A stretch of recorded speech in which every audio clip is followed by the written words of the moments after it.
Selamat pagi di akhir pekan, hari Sabtu tanggal 25 Juli 2026, firman Tuhan Filipi 2 ayat 4. Dan janganlah tiap-tiap orang hanya memperhatikan kepentingannya sendiri, tetapi kepentingan orang lain juga. Tema jendela dan cermin. Suatu hari seorang pemuda yang sangat kaya datang menemui seorang penasihat bijak di kota. Pemuda ini memiliki segalanya, harta yang melimpah, rumah yang megah, dan kedudukan yang tinggi. Namun anehnya, hatinya selalu merasa hampa, gelisah, dan ia mulai dijauhi oleh orang-orang di sekitarnya karena sifatnya yang sangat angkuh. Ia ingin tahu mengapa dengan segala kelimpahannya, ia justru merasa sangat malang. Penasihat bijak itu tersenyum, lalu menuntun tangan si pemuda mendekati sebuah jendela besar yang menghadap ke jalan raya. Lihatlah keluar jendela itu, dan katakan kepadaku, apa yang engkau lihat, kata si penasihat. Pemuda itu melihat dan menjawab, saya melihat orang-orang berjalan hilir mudik di pasar.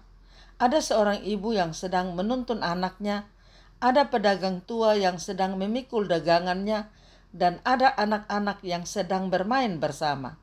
Si penasihat mengangguk. Kemudian ia membawa pemuda itu berjalan ke sudut ruangan yang lain, tepat di depan sebuah cermin besar yang terbingkai indah. Sekarang berdirilah di sini dan katakan apa yang engkau lihat. Pemuda itu heran lalu menjawab, tentu saja saya melihat diri saya sendiri. Penasihat bijak itu menepuk pundak sang pemuda dengan lembut lalu berkata, ketahuilah nak, kedua benda ini, jendela dan cermin, pada dasarnya terbuat dari bahan yang sama, yaitu selembar kaca polos. Namun perhatikanlah perbedaannya. Begitu selembar kaca dilapisi dengan sedikit perak, kaca itu berhenti memperlihatkan orang lain dan hanya memantulkan wajahmu sendiri. Pemuda itu terdiam, meresapi setiap perkataan yang baru saja ia dengar. Si penasihat melanjutkan, ketika hidupmu masih polos dan sederhana, engkau bisa melihat sesamamu dengan jelas, merasakan penderitaan mereka, dan berbagi kebahagiaan. Namun ketika kaca hatimu mulai dilapisi oleh perak kekayaan dan cinta akan diri sendiri, matamu menjadi buta terhadap dunia luar. Engkau tidak lagi melihat orang lain, karena kemanapun engkau memandang, yang kau lihat hanyalah kepentingan dan bayanganmu sendiri.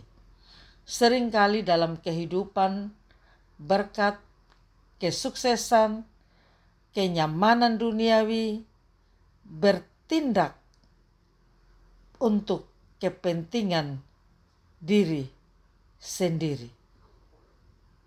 Kita menjadi ego. Ketika hati mulai fokus sepenuhnya pada pengumpulan harta dan pemuasan ambisi pribadi, pandangan kita perlahan-lahan akan menyempit. Kita menjadi tidak peka lagi terhadap kebutuhan sesama, mengabaikan hubungan, dan akhirnya terjebak dalam kehampaan akibat keegoisan kita sendiri. Kekayaan dan kedudukan pada diri sendiri tidaklah salah.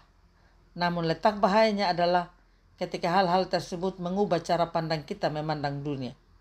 Kita dipanggil untuk menjaga agar hati kita tetap jernih seperti jendela, tempat di mana kasih Tuhan dapat menembus dan terpancar keluar untuk melihat serta menolong orang lain, bukan menjadi cermin yang hanya memuja diri sendiri. Amin. Mari kita berdoa. Terima kasih Tuhan, kami boleh berada di akhir pekan pada saat ini. Kami sudah melewati hari-hari dalam minggu kerja kami. Tuhan memberkati setiap pekerjaan. Tuhan menuntun dalam setiap pergumulan kami. Berkati kami sekalian, berkati pendengar sabdamu. Dan biarlah kami makin sadar bahwa hidup ini berasal daripada Tuhan. Apa yang kami miliki, termasuk napas, hanyalah titipan-Mu. Biarlah kami bersyukur dan bersandar hanya kepada Engkau, Yesus Kristus. Amin. Salam, Tuhan Yesus memberkati. Saya Pendeta Yuliana A. Ambo.